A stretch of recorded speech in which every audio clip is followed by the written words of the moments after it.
Around noon on May 27, part of a residential building in Tongling, Anhui Province suddenly collapsed. At least 4 people were killed and 1 was injured. A video circulating online shows the building was a 5-story residential structure.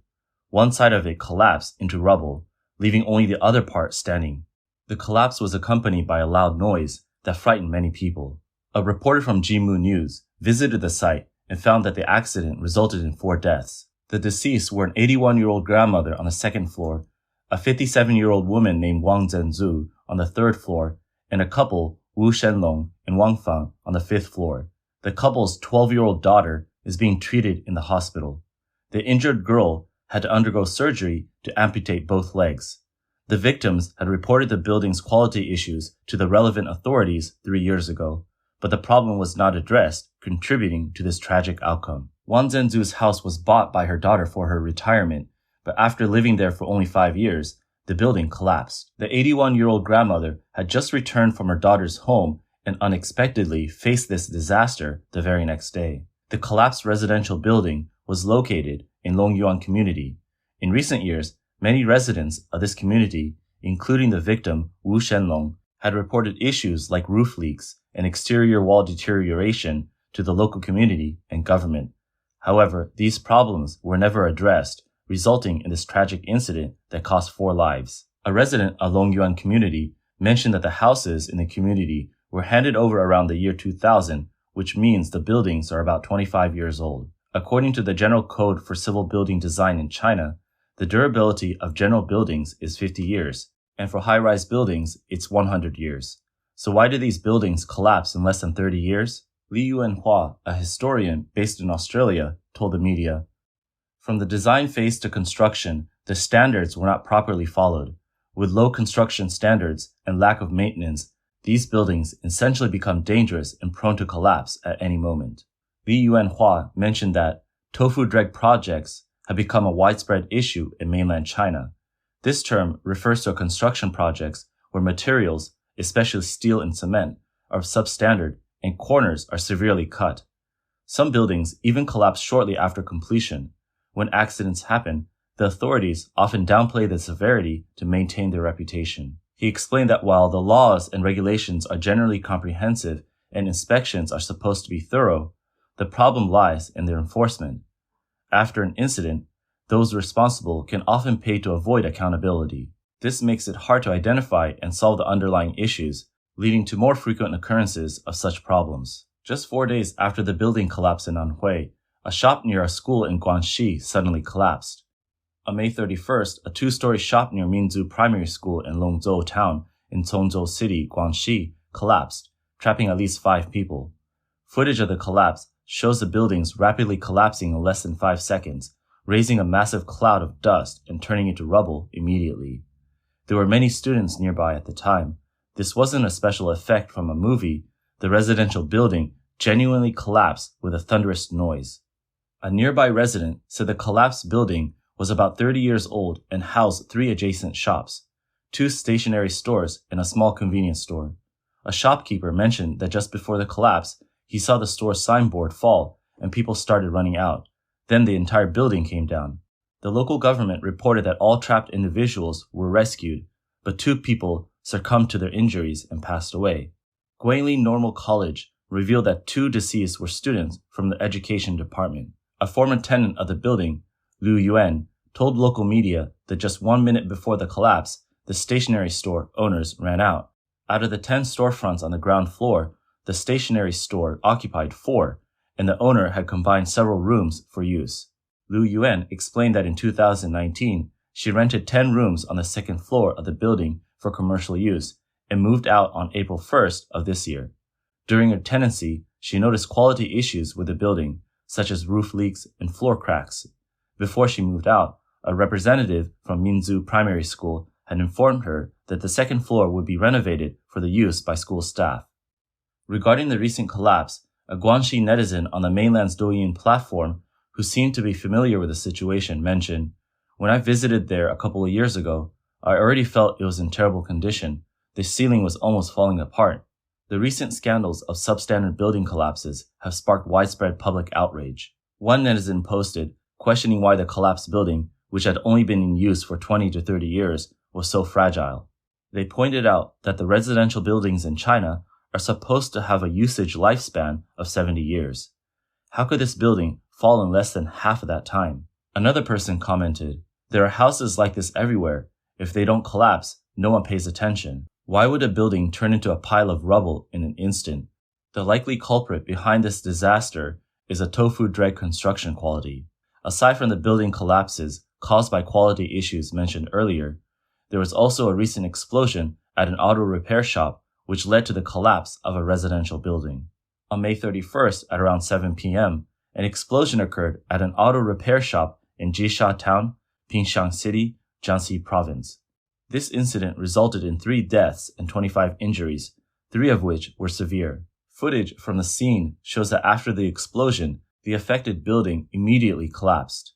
The explosion's impact damaged one side of an adjacent building, destroying more than half its wall and shattering the windows. Several nearby vehicles were also damaged to varying degrees. The window frames of surrounding buildings were deformed by the blast, leaving the site in ruins.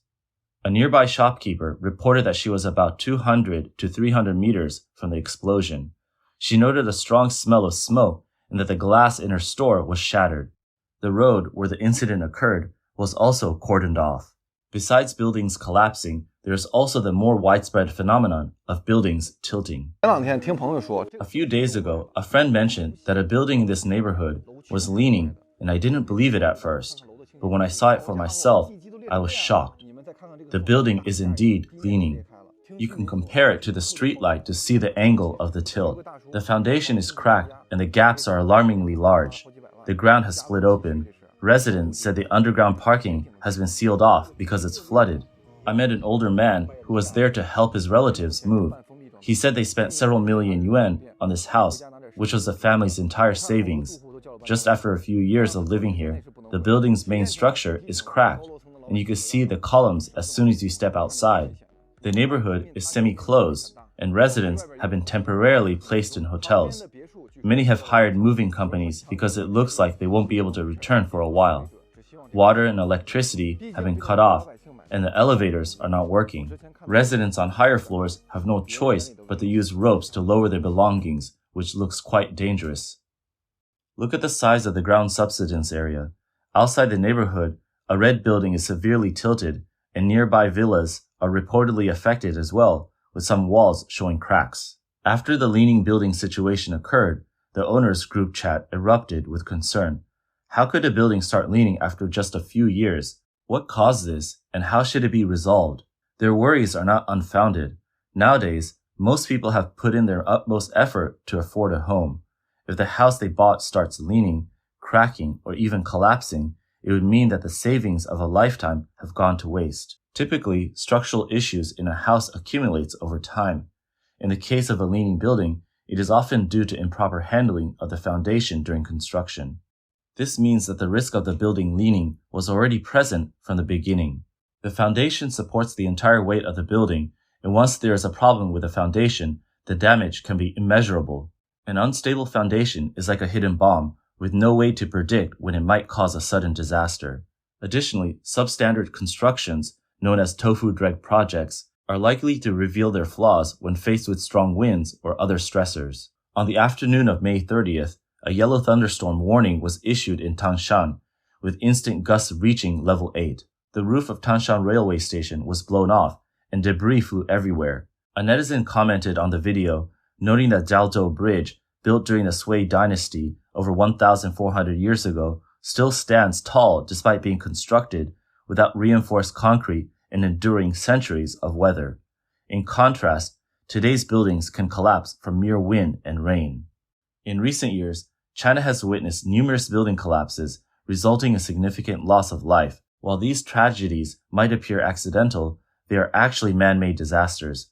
Real estate developers, driven by the pursuit of excessive profits, often resort to unethical methods, treating safety as a trivial matter. Another phenomenon that cannot be ignored is the collusion between officials and business people, driven by greed. Many construction collapse incidents and a large number of substandard projects involve subcontracting and reselling. Unauthorized changes to planning and design and altering quality standards. These issues are not beyond regulation, but are instead a result of excessive power held by officials, lack of effective oversight, and officials' indulgence and protection.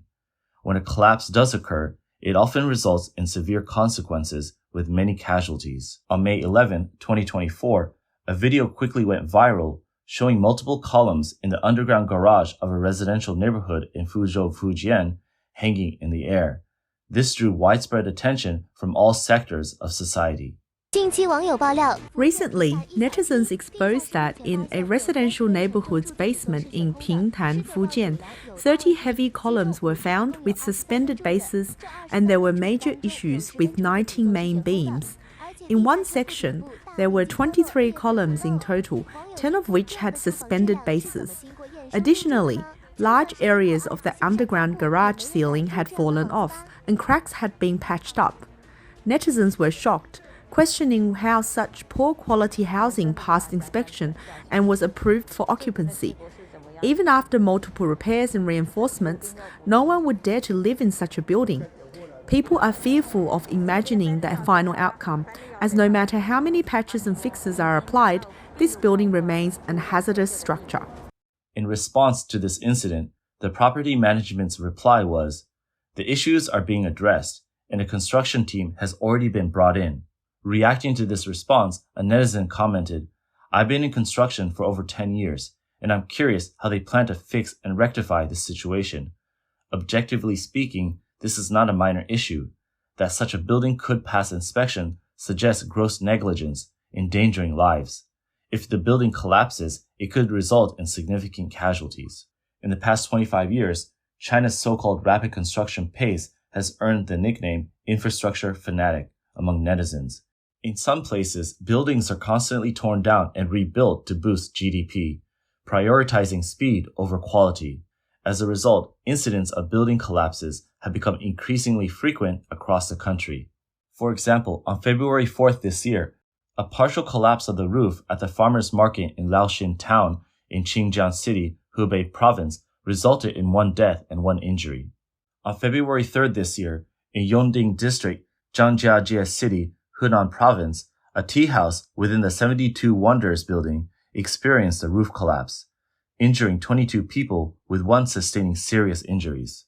On November 6, 2023, a collapse occurred at the sports hall in Huanan County, Jiangmusi City, Heilongjiang Province, resulting in 3 deaths and 1 injury among 7 middle school students who were playing basketball. On November 19, 2023, a 7-story residential building, which was 30 years old, collapsed in Nanfeng County, Fuzhou, Jiangxi Province.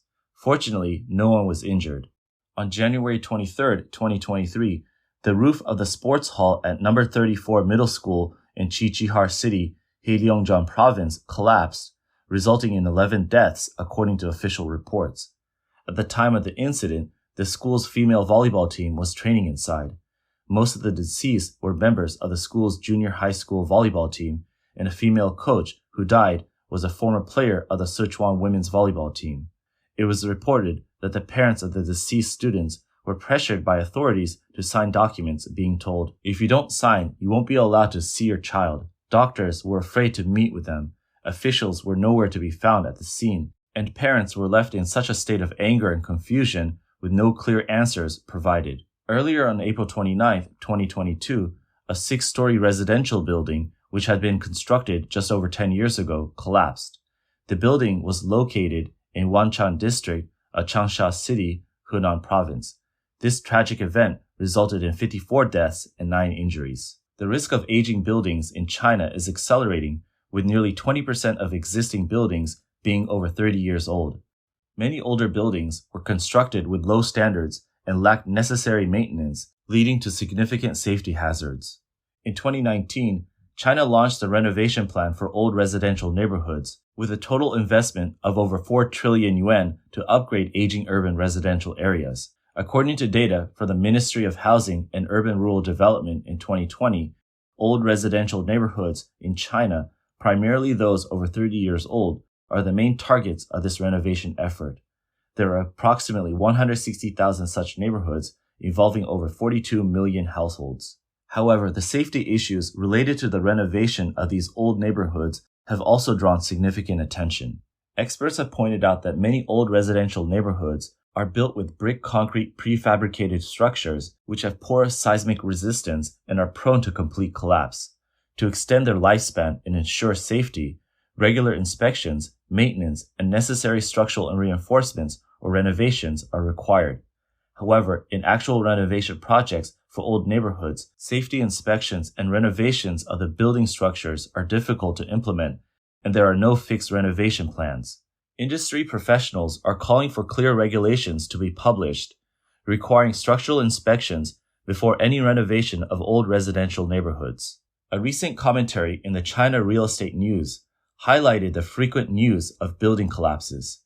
While factors such as rainy weather and unauthorized modifications are mentioned, a fundamental question must be asked in relation to the durability of buildings because, as mentioned earlier, according to the General Code for Civil Building Design in China, the durability of general buildings should be 50 to 100 years.